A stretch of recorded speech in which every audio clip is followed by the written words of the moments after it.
I have to get this off my chest. Xbox, what in the world are you doing? We have to talk about what Microsoft has been doing. They've been getting tons of negative press recently, and for good reason. And we're going to talk about the Xbox Game Showcase, what to expect, and how, of course, that this affects Halo, right? What is happening with Halo 7? Is this good news or bad news for the future of Halo? And what does all of this mean? So we're going to kind of build a story. So if you haven't heard by now, Tango Studios got shut down. Why is this creating such negative press with Microsoft? It's because they created Hi-Fi Rush, which is one of the few games that Xbox has managed to push out under their umbrella of studios that has actually been a huge success. The game actually ended up getting very positive review bombs since the studio got shut down, and it actually doesn't really make sense because Microsoft has praised the studios. Phil Spencer said that's what we're here for. We're supposed to nurture these studios and invest in them. That's the point of being, what is it, a $3 trillion company with tons of liquidity to invest in these companies. But the thing that is killing, I think, Halo and Xbox is two things: the Xbox Game Pass, but also mainly the investors, because the investors only care about percentage growth, right? So this company is basically being puppeted by investors. That's why they continuously make bad decisions. That's why these CEOs, we actually have a hilarious response about this from Microsoft actually talking about why they fired Tango Studios and shut down the studio, putting, hundreds of people out of work when really they didn't need to. They were doing really good. It's so weird. So let's actually listen to this response and talk about it here in a moment. That was most upsetting both to Xbox gamers and to employees is that, one of the shuttered studios in particular just created a hit game, did really well on Game Pass in terms of engagement, and won a ton of awards. Shouldn't succeeding in that way ensure the future of a studio? One of the things I really love about the games industry is it's a creative art form. And it means that the situation and what success is for each game and studio is also really unique. Like, there's no one size fits all to it for us. And so we look at each studio, each game team, and we look at a whole variety of factors when we're faced with sort of making decisions and trade-offs like that. But it all comes back to our long-term commitment to the games we create, the devices we build, the services, and ensuring that we're setting ourselves up to be able to deliver on those promises. Yo, shout out to the cameraman that points at the Xbox's year-over-year growth on the top. Why we have the president of Xbox explaining why they fired one of the top studios. It makes me feel like, well, 343's got to be axed next, right? I mean, after the failure of Halo Infinite and after that whole thing, it makes you wonder okay, if Hi-Fi, if those creators weren't safe, then who really is? It's pretty clear that Hollywood and Disney and all of these studios across the entire industry of media, actually, including gaming, of course, especially gaming, are only focusing on viral, phenomenally, possibly successful content and throwing away everything else, including possibly very successful content or just pretty good, successful games and content. So what is going to happen with Halo, right? So yeah, this is basically a nothing burger. I don't even know what she said exactly. It wasn't even a direct answer, and it wasn't very specific. It just kind of came back to, well, we look at factors and it's about our commitment to games. Then why are you firing one of the best studios, right? This, of course, sets a bad precedence for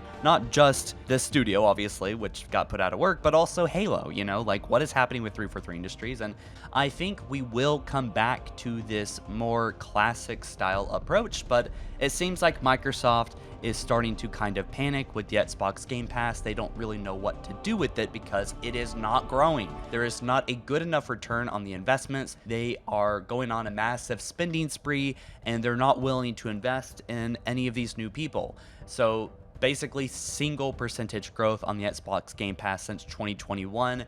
this is not good at all. It's not good for the investors, it's not good for the company, and it's not good for the games that are being put on it, right? So this whole commitment to Starfield replacing the flagship title of Xbox, I think was a flop at the end of the day. Anyway, could Phil Spencer be failing Xbox? I think this is pretty clear at this moment. This is all happening under his leadership. This is also something that he promised to foster and take care of. He also promised that Halo is still being taken care of, like that 343 Industries has plans, that they're still, taking care of Halo, and this is just something that I'm starting to not really believe anymore. I mean, I haven't believed it for years, but why is Halo being neglected so bad when they're dropping billions and billions and billions of dollars on these other studios and then firing half the people? Like, it's just ridiculous, right? There are 8 open positions for Halo, and they're giving $375 million handouts to CEOs and leaders of companies. I mean, so anyway, this is likely not over. Microsoft is apparently planning more cuts, and this really just comes down to likely the investors, right? The investors only care about profit margins. They don't really care how it's done, but this kind of ends up becoming an anti-consumer practice. That's why you have studios like Arrowhead, for example, that are not publicly traded companies that seem to be doing very well. And also, I mean, if I was an investor with Microsoft, I would not be happy about any of this. The point of investing is to take a temporary risk so that long term you can get your money back. We will be talking more about the Xbox Game Show here soon on the channel. It will be taking place on June 9th. It seems like it will be Call of Duty focused. That'll probably be the main 1 hour show and premiere, but hopefully there will be at least some kind of teaser or trailer or something that implies hope for the future of Halo. It really seems like there's no confirmation or rumors or hints that anything will be popping up. And in my experience, still at this point, something could still happen. It's usually about 2 weeks before the show, so in about a week or two, we might get some rumors or hints of something, and that could indicate we might actually see Halo at the game showcase. Now, this could swing either way for Halo. Halo has had a lot of L's recently in the past few years. Hell, they even just recently invested $90 million into the TV show, which I don't know is actually being a profitable thing for them so far, whereas Halo Infinite probably had about $500 million invested into it. We don't actually know for sure, but that is a rumored estimate and would make sense because the game was in development for about 8 years. Very unlikely produced any profit. So from an investor's point of view, they might not want to touch Halo at all. This concerns me because I'm worried the same thing will happen again with Halo 7, will take very long, and will push out an inferior product. Hopefully Microsoft knows the potential in Halo and will go back to that standard, just $70 price tag, push out a finished, complete game with minimal or no microtransactions, and not rely on that for the game to produce a profit, and stop ruining the game because investors want short-term profits. It's annoying, it's ruining gaming, it's ruining Microsoft, and it's ruining their bottom line, quite frankly. And before you say this is a crazy theory I have,